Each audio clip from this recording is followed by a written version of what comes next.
Hello दोस्तों, आपके अपने यूट्यूब चैनल स्टडी 95 में आपका स्वागत है। मैं आपको क्लास 12 फिजिक्स के बारे में हम बताने जा रहे हैं। अब फिजिक्स में जो है कि चैप्टर है किरण प्रकाशिकी एवं प्रकाशिकी यंत्र। किरण प्रकाशिकी एवं प्रकाशिकी यंत्र है, उसी के बारे में हम बताएंगे। देखिए, किरण प्रकाशिकी यंत्र उसमें देखिए 7 पॉइंट्स होता है। उसमें क्या पढ़ना है? 7 पॉइंट्स को पढ़ना है। 60 को पॉइंट्स। देखिए, पहला पॉइंट्स है प्रकाश का परावर्तन। तो देखिए, परावर्तन के बारे में पहले पढ़ेंगे। उसके बाद है गोलीय दर्पण। क्या है? गोलीय दर्पण है। उसके बाद है अपवर्तन। क्या है? अपवर्तन। चौथा पॉइंट है पूर्ण आंतरिक परावर्तन। और 5वां पॉइंट है गोलीय पृष्ठों तथा लेंसों द्वारा अपवर्तन। उसके बाद 6ठा पॉइंट है प्रिज्मों से अपवर्तन। क्या है? प्रिज्मों से अपवर्तन। और उसके बाद है 7वां पॉइंट है सूर्य से अपवर्तन की परिघटना एवं प्रकाशिकी यंत्र। देखिए, आप 10th क्लास में अपवर्तन पढ़ चुके होंगे और गोलीय दर्पणों से परावर्तन पढ़ चुके हैं। उसके बाद अपवर्तन पढ़ चुके हैं 10th की क्लास में। ये तीनों चैप्टर 10th क्लास से आप पढ़ के आए हैं। उसके बाद देखिए, ये नया ये जितना 4 से जितना है सब नया चैप्टर है। कुछ नया देखने को मिलेगा आपको। ये कुछ नया देखने को मिलेगा ये। और देखिए, ये अंतिम चैप्टर है जो प्रकाश का अपवर्तन की परिघटनाएं। सूर्य से प्रकाश का अपवर्तन की परिघटना है, उसमें पढ़ना है आपको। आकाश नीला कैसे दिखाई देता है, सूरज लाल कैसे दिखाई देता है, ये सब चीज़ के बारे में इसमें पढ़ेंगे। अब देखिए, आज का गोल है टुडे इज गोल। तो आज जो है पहले दो पॉइंट के बारे में पढ़ेंगे। 2 पॉइंट के बारे में। पहला पॉइंट है समतल दर्पण से परावर्तन है। पहला पॉइंट क्या? समतल दर्पण से परावर्तन। दूसरा पॉइंट है गोलीय दर्पण से परावर्तन। क्या है दूसरा पॉइंट? गोलीय दर्पण से परावर्तन। तो देखिए, समतल दर्पण से परावर्तन और गोलीय दर्पण से परावर्तन। अब पहले देखिए, ये चैप्टर जो है ना, ये चैप्टर सबसे पहले लाइट से रिलेटेड है। क्या से? लाइट से। लाइट मतलब कि प्रकाश से। प्रकाश पे ही आधारित है ये पूरा चैप्टर ही।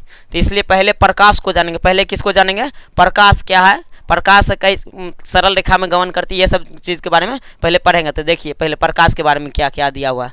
प्रकाश, देखिए, प्रकाश एक ऊर्जा है। प्रकाश क्या है? एक ऊर्जा है जिसकी अनुभूति आँखों द्वारा होती है। जिसकी अनुभूति किसके द्वारा आता है? आँखों द्वारा होती है।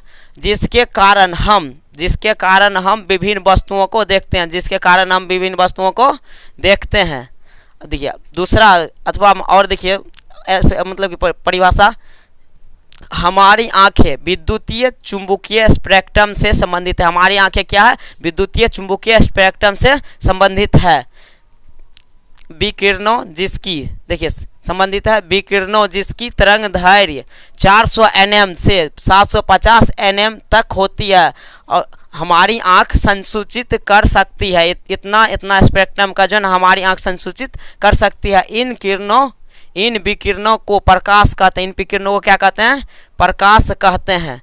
अब देखिए, ये 400 nm से 700 nm क्या होता है उसको बताते हैं। 400 nm बराबर होता है, देखिए, nm का मतलब माइक्रोमीटर होता है, जिसको मीटर में हम चेंज किए हैं। 400 गुना 10 पावर माइनस 9 मीटर होता है। उसके बाद देखिए, 750 nm का मतलब होता है 750 गुना 10 पावर माइनस 9 मीटर होता है।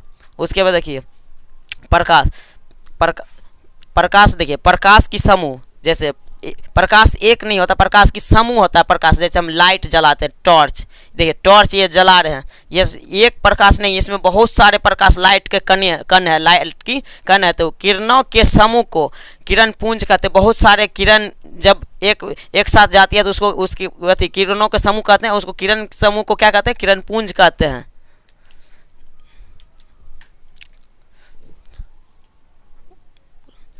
देखिए, प्रकाश की चाल निर्वात में सबसे अधिक होती है। प्रकाश की चाल निर्वात में सबसे अधिक होती है। और प्रकाश को जो है ना सूचित करते हैं सी से। प्रकाश को सूचित करते हैं क्या से? सी से। अब देखिए, प्रकाश की चाल निर्वात में होती है 3 गुना 10⁸ मीटर पर सेकेंड होता है। अब देखिए, प्रकाश जो है ना सीधी रेखा मतलब सरल रेखा में गमन करती है। देखिए, टेढ़ घोंचने जाएगा, ऐसे करके जाकर उन्हें मुड़ने नहीं गया है, सीधे जा रहा है ना, ये सीधे जा रहा है। इसलिए तो कहते हैं कि प्रकाश की चाल जो है ना प्रकाश सीधी रेखा में गमन करती है। चूंकि सामान्य वस्तुओं के आकार की तुलना में प्रकाश की तरंगदैर्घ्य, चूंकि सामान्य वस्तु, कोई भी सामान्य वस्तु है, उसके तुलना में जन प्रकाश की तरंगदैर्घ्य काफ़ी कम होता है। काफ़ी क्या होता है? कम होता है, काफ़ी कम होता है। उसके बाद अतः प्रकाश तरंगदैर्घ्य को एक बिंदु से दूसरे बिंदु तक किसी सरल रेखा में अनुदिश गमन करते हुए माना जाता है। किसी सरल रेखा में अनुदिश गमन करते हुए माना जाता है। उसके बाद इस पथ को प्रकाश किरण कहते हैं। इस पथ को क्या कहते हैं? प्रकाश किरण कहते हैं। चलिए देखिए, प्रकाश की चाल कांच में 2 × 10⁻8 मीटर सेकेंड होता है। प्रकाश की चाल पहले निर्वात में होता था 3 × 10⁻8 मीटर, अभी प्रकाश की चाल कांच में होता है 2 × 10⁻8 मीटर पर सेकेंड होता है। उसके बाद प्रकाश की चाल तारपीन तेल में, प्रकाश की चाल किस तेल में? तारपीन तेल में 2.04 × 10⁻8 मीटर पर सेकेंड होता है। उसके बाद देखिए, प्रकाश की चाल जल में 2.25 × 10⁻8 मीटर पर सेकेंड होता है। उसके बाद देखिए, रॉक साल्ट में प्रकाश की चाल 1.96 × 10⁻8 मीटर पर सेकेंड होता है। रॉक साल्ट में है, रॉक साल्ट में जितना होता है उसी, देखिए नायलॉन में उतना ही होता है। रॉक साल्ट में जितना होता है नायलॉन में उतना ही होता है। 1.96 × 10⁻8 मीटर पर सेकेंड होता है।